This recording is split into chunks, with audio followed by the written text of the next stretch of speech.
up, we have Phoebe Chester from LegalVision telling us, who's going to share more about all the must-knows for every SME. I'm a huge believer in legal. In fact, it was one of the first partnerships I brokered when I first set up my consulting business in 2021. So yeah, I'm really interested to hear what Phoebe has to share. So with that, I'll hand over to Phoebe. Thanks, Kavita. Great. So I might just share my screen if I can figure it out. I am a surprisingly boomer despite my age with tech. So there's a couple of things that I just wanted to sort of run through. Let me just pick the right. While Phoebe's bringing that up, also wanted to share, for those of you who don't know LegalVision, they're one of the largest legal providers for SMEs across Australia. Have I got that right, Phoebe? Yes, absolutely. That's correct. Hopefully you can all see that now as well.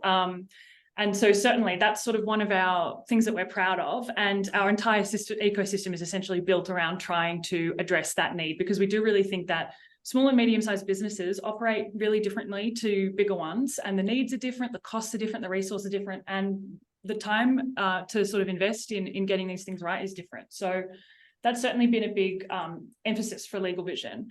And I guess when it comes to sort of considering, what the key documents for your business are, I'd say that often we see a lot of businesses that don't have some of these things or don't have a lot of these things. And it's really understandable, why that may have come to be. Often the times we sort of, your business is starting out with friends and family, and you just sort of think, oh, I don't need to yet. It's very friendly. It's very casual. This isn't a concern of mine yet. Sometimes the growth has just happened so fast, there wasn't time for it. Sometimes there's been so much change in leadership that your business might think there's something in a documentation, but there's not, because there hasn't been, clear handover or a clear path with the sort of what is in existence. And a lot of people just don't want to spend or can't spend the time and money on getting these things right, which is sort of why we have identified a need in the market to sort of offer another solution. And I think we see really developed businesses coming to us with documents that we would consider like a day one document that you need to have, and they don't have it yet. And it's certainly a judgment-free zone of whatever's happened in the past, or even, using documents that are really not fit for purpose that you found from someone else. And our sort of ethos is just like, well, let's get it right now. And I think that's sort of the most important thing, no matter where you are in the documentation legal process. There's probably something that you could be improving on or that you might be missing. And I think as well, when we're considering sort of, why do we need these things? Like, can I live without them? The answer is probably maybe you can live without them, but life can be a lot easier if you do have them.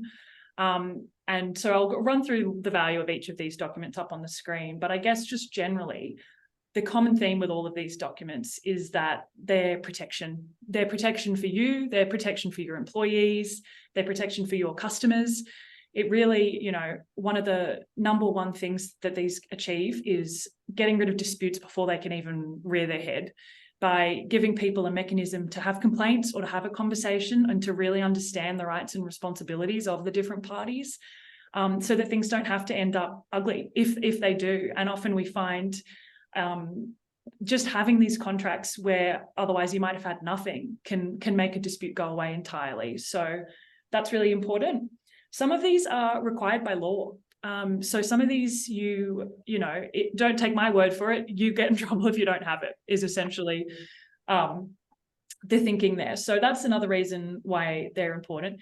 And another reason is it's really attractive and important for investors. So if you're thinking about selling the business, or you're just even doing some capital raising, people want to see that you've got your house in order. And a lot of the time, it's not quite there, or it can have some improvement. So it's really valuable to make sure you've got these things, and not too hard is the other thing. So as you can see the list there, I've sort of picked out 5. You could maybe even do more. There's sort of a lot that goes into having a robust legal system underpinning your business.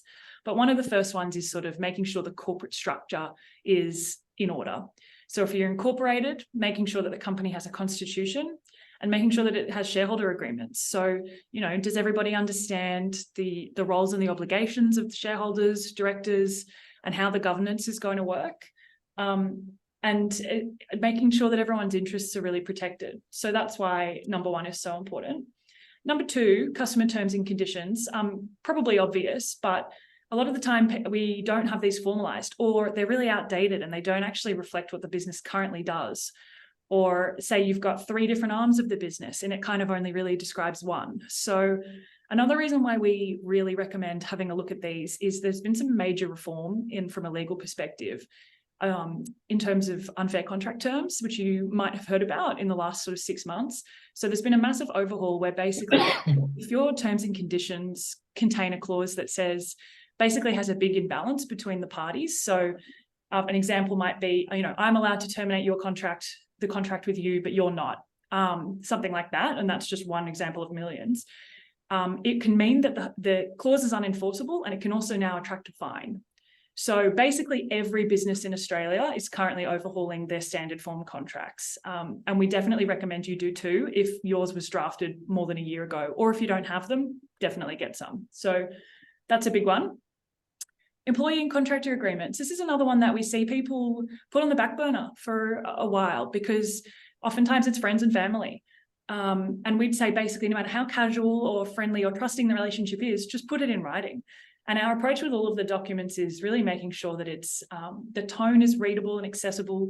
Oftentimes it doesn't need to be read by a lawyer on the other side for them to understand it. It's plain language and it's friendly. It's not going to be a slap in the face to issue an employee with one of these when they thought they had a good working relationship with you. That's never our intention.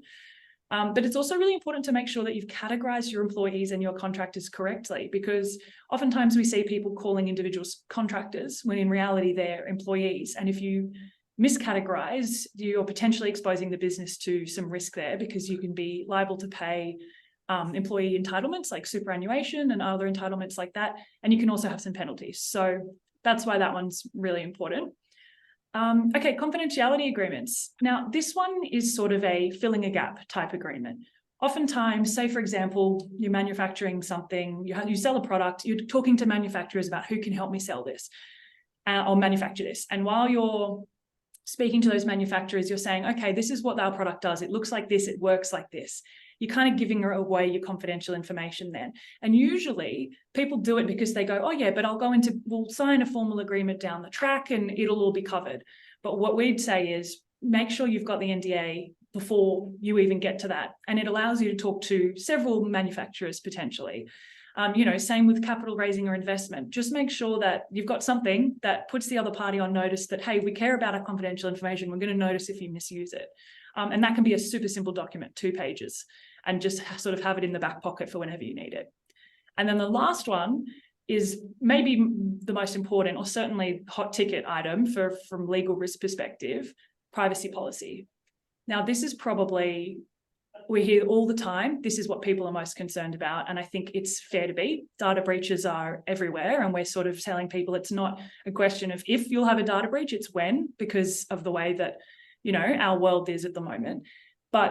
And you can also really attract some high risk penalties if you're not doing what you're supposed to be doing under the Privacy Act.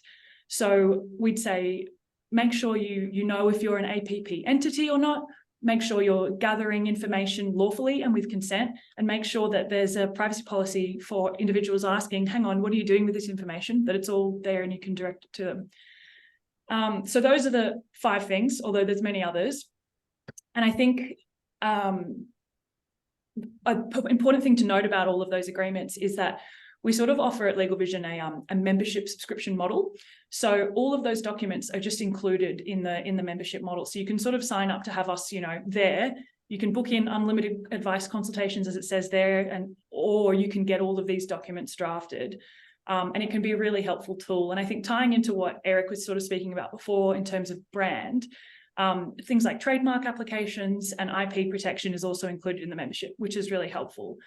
And we sort of have a special offer as well with BackBone where you can get a free first month and sort of a free session as well if you're a member. So certainly some options there. And there's also options for fixed fee or hourly if you just want a small slice of something helpful. But yeah, please let me know if you have any questions. But that's generally the things that I say keep an eye out for, and very happy to answer any questions afterwards if anyone has them as well. Awesome. Thanks so much, Phoebe. I think for a lot of SMEs who don't have in-house legal counsel, really, really valuable advice. Plus, the membership model makes it easy as well, doesn't it?